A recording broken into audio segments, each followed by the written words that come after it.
یہ جو اللہ کا نظام قائم ہے اربوں خربوں سنکھوں سالوں سے، کسی کو کچھ پتہ نہیں کتنے سالوں سے قائم ہے، وہ سارا کا سارا محدود طرز فکر کی نفی ہے سارا نظام، اور لامحدود طرز فکر کی طرف نو انسانی کو متوجہ کرنے کا نظام ہے۔ یہاں جو چیز بھی ہے وہ موجود ہے۔ مثلا اگر آدم کے زمانے میں بادام موجود تھا تو آج بھی موجود ہے۔ مثلا اگر آدم کے زمانے میں گیہوں موجود تھا تو آج بھی موجود ہے۔ آدم کے زمانے میں اگر پانی موجود تھا تو پانی آج بھی موجود ہے۔ آدم کے زمانے میں اگر زمین موجود تھی اور زمین کے اوپر کاشت ہوتی تھی تو زمین آج بھی موجود ہے اور آج بھی اس کے اوپر کاشت ہوتی ہے۔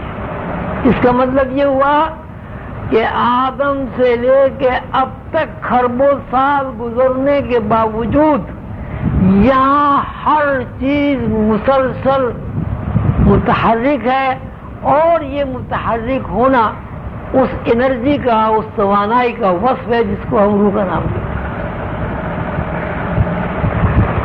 ایک بات۔ دوسری بات، ہم یہ دیکھتے ہیں کہ نوع انسانی کے خد و خال جو آدم کے تھے وہی نوع انسانی کے۔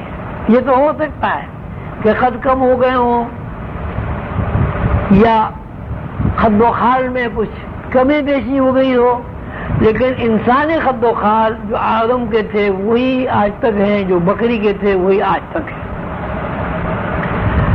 اس کا مطلب بھی یہ ہوا کہ کوئی ایسا نظام ہے جو لاکھوں کروڑوں یا کھربوں سال مسلسل ڈسپلے ہو رہا ہے۔ کہاں سے ڈسپلے ہو رہا ہے؟ تو روح سے ڈسپلے ہو رہا ہے۔ روح نے اس پورے ریکارڈ کو اپنے اندر کمپیوٹر کی جیسے ڈسک ہے اس کو بھرا ہوا ہے اور اس کو ڈسپلے کر رہی ہے۔ اب جب ہم کائنات کی اصل کی طرف رجوع کرتے ہیں جہاں سے روح کا وجود ہوا، یعنی لامحدودیت کا وجود ہوا، تو وہاں بھی ہمیں ایک ہی بات کا پتہ چلتا ہے کہ اللہ تعالیٰ نے لفظ کن کہا اور وہ لفظ کن برابر مسلسل حرکت میں ہے۔ اسی ایک لفظ کن سے ساری کائنات بنی اور اسی ایک لفظ کن سے ساری کائنات جو ہے وہ متحرک ہے۔ اس کا مطلب یہ ہوا کہ یہ ساری کائنات اللہ کی آواز کے علاوہ کچھ نہیں۔ پھر کائنات میں پیغمبران علیہ السلام آئے، انہوں نے محدودیت کو رد کر کے لامحدودیت کا فلسفہ سامنے رکھا۔ تو اس کا مطلب یہ ہے کہ ساری کائنات اگر محدودیت ہے تب بھی لفظ ہے، اور اگر لامحدودیت ہے تب بھی لفظ ہے۔ جتنے پیغمبر رشی منی آئے ان کی جو زبان سے الفاظ نکلے وہ اسی طرح جس طرح اللہ کے الفاظ مسلسل حرکت میں ہیں، اسی طرح پیغمبروں کی آواز بھی مسلسل فضا میں گشت کر رہی ہیں، اور وہ آواز کا گھومنا فضا کے ساتھ لہروں کے ساتھ منتشر ہونا، وہ لہریں جو منتشر ہو رہی ہیں فضا میں، وہ لہریں اسپائر ہوتی ہیں دماغ کے اوپر، اور دماغ ان آوازوں کو قبول کر کے ان کے اوپر عمل کرتا ہے اور ان سے ہی زندگی، انرجی اور توانائی حاصل کرتا ہے۔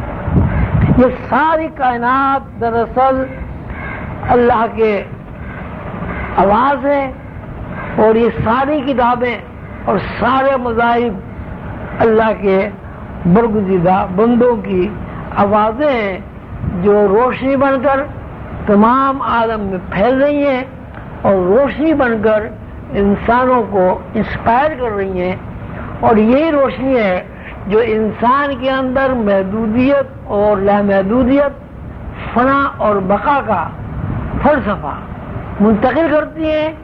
جو لوگ اس کی طرف متوجہ ہو جاتے ہیں وہ لوگ حیوانات کی صف سے باہر آ جاتے ہیں، اور جو لوگ اللہ کے ان برگزیدہ بندوں کی آواز کو قبول نہیں کرتے وہ لوگ حیوانات کی صف میں داخل ہو جاتے ہیں، یا ان کا شمار حیوانات کی صف میں ہوتا ہے. یہاں جو کچھ ہے ساری کائنات اللہ کی آواز ہے، اور کائنات میں اچھائی برائی کا تصور، تعفن اور سہان، محدودیت اور لامحدودیت، زمانیت اور لازمانیت کا تصور دراصل اللہ کے برگزیدہ بندوں کی وہ آوازیں ہیں جو ہمہ وقت خلا میں گھومتی رہتی ہیں اور انسانوں کو اصلاح کرتی رہتی ہیں.